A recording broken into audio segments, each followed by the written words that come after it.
Okay, so we presented the kids with the problem of, how can you build a house that's going to withstand the big bad wolf, aka the hairdryer. So the kids had to basically just design their house and come up with, a solution that would be able to withstand the hairdryer. I said to Mr. Ferroni, we got frustrated, and I asked her, what can we do? And then Ferroni said that we just go look around at other people. So it's fun. It's fun for me, it's fun for them, it's hands-on. So I kind of set the stage and the kids do the rest of it. They talk, they work together, they have to, problem solve, they have to make some changes, and really I'm just an observer and I'm there to kind of just guide them, and they just take off with it. We go, I'll huff and I'll blow your house down.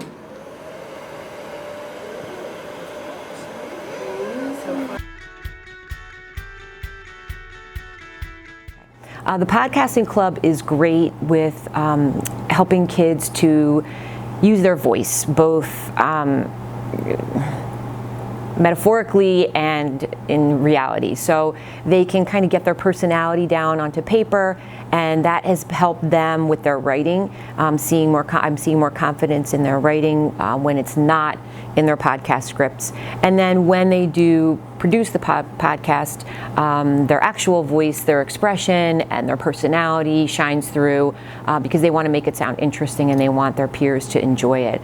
The struggles with podcasting, I find, are that the kids, when they write their script, often need to make sure that they are thinking about who their audience is, and sometimes they skip details, as third graders can do, and we'll have to talk through the fact that sometimes people listening won't know what an abbreviation stands for, like WRA, or what a certain video game's name means, or what kind of game that is. So we often go back to the script and add details so that our audience will understand what we're talking about.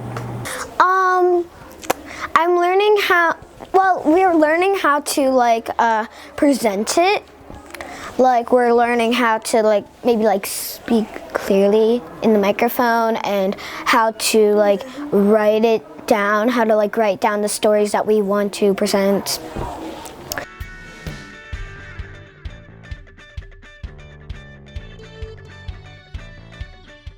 So they originally came in to do a review of polygons in a out of the box sort of way. So not a paper pencil way, to kind of get hands-on and to build and to create something to do the review for polygons. And so this is the next step. This would be 3D, so thinking in three-dimensional and kind of connecting how that science and that math work together. So doing an experiment where they're going to be using those shapes, but also figuring out how things move, so connecting the science in that way. So I think any activity where the kids are asked to, or given a task and not really given much direction, just creates a kid who can be a problem solver and can kind of learn through discovery, but also learn through making mistakes. So some of the groups struggled, but they were able to continue trying. So I think that's the kind of students that we're looking for in the elementary, but also in the middle and high school, is kids who can kind of make something out of nothing and do it without total guidance from their teacher.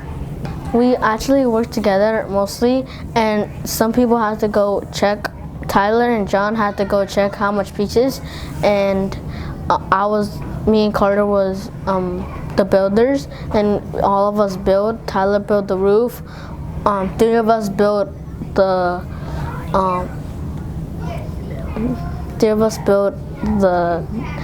thing to roll it.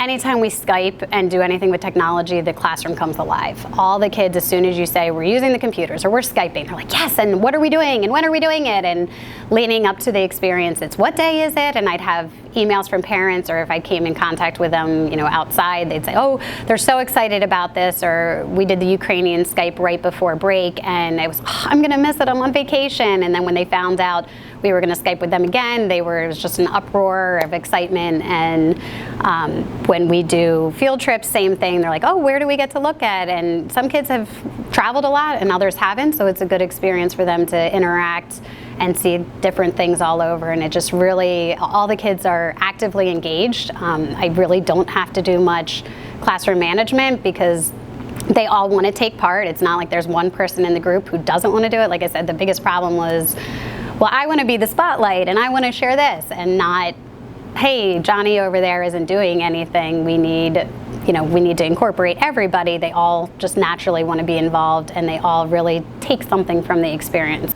I learned that you have to let everybody take their part and like shine, because people that you think have bad ideas probably don't, because like everybody has a different mind and point of view.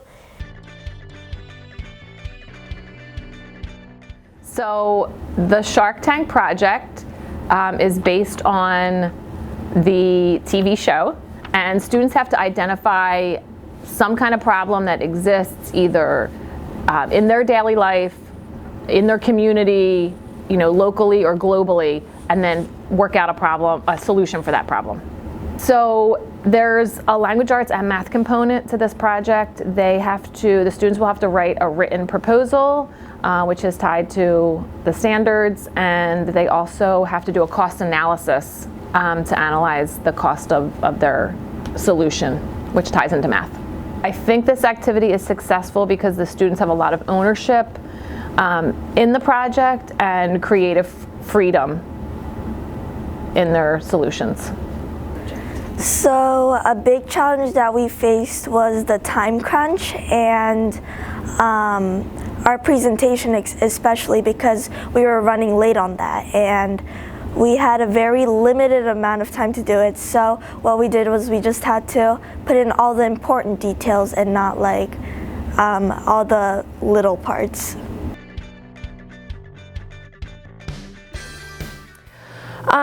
So sometimes I think it can be difficult, being that it's such a lower level of Spanish. I mean, it's the second half of Spanish 1, and sometimes I feel like I get in that bubble where I can't incorporate deeper levels of thinking because they only know so much Spanish.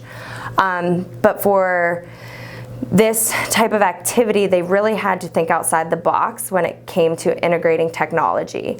And I feel like sometimes technology is used only in technology classes, or maybe classes like math where numbers and stuff are more of a universal language. But with critical thinking and integrating the Spanish, they really have to think about how the language applies to what they're doing and kind of make it work in that way. We couldn't get I was about to go around the one object at first. She had us move the objects around so that they fit the Ozabot more. Personally, I think it just helps them think in a different way. And I think that's what college and career readiness is I think sometimes we are so focused on what's going on in the classroom, and we don't think about what's happening in the outside world and what problems we might face when we're in the outside world. And I think by implementing a different type of activity instead of just doing your normal routine classroom allows them to see change. And that's what the world brings us, is constant change. And I think, especially being a language teacher, it also helps students understand that languages are used outside of the classroom. They're not just used, to ask to go to this area of the school or ask to speak with somebody. They're used all the time in jobs, when you go to college, and there's different cultures that are integrated together. And I think by having them see how the language can be applied to something else really helps them see it in use compared to just normal teacher and student talk.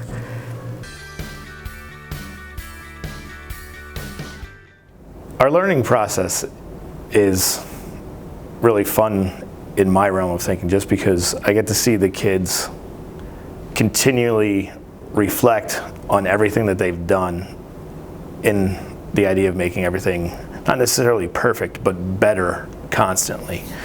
They're always dealing with the idea that something's not going to work exactly right. And sometimes it involves them having to go back and do extra research. Sometimes it's just a matter of looking at the mechanical side of something. But I always talk to them about not necessarily, again, it being perfect, but it achieving the goal. And then once they achieve a goal, how can they look at making it better? And then once it's the best, there's always the idea, at least in our world, where we can look at it and making something work more efficiently, whether it's time or material. So I've definitely learned how to accept other people's ideas and collaborate in a more effective way, because I'm used to normally taking my idea into consideration more heavily than other people's. So I learned to be less selfish about my ideas and combining other good methods with my own and advancing in a way that may not be particularly comfortable or easy for me, but working as a group is much more effective in getting things done.